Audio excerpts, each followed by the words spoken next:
Juru bicara Front Pembela Islam FPI Munarman menegaskan pengikut dari Imam Besar FPI Muhammad Rizik Syihab atau MRS tak pernah membawa senjata api, bahwa terjadi penyerangan kepada polisi yang dilakukan 10 orang yang diidentifikasi sebagai pengikut MRS.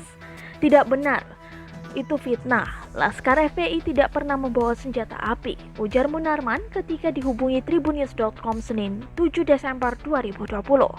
Terkait kabar 6 pengikut MRS yang tewas ditembak oleh kepolisian, Munarman mengatakan pihaknya belum memiliki akses kepada jenazah tersebut.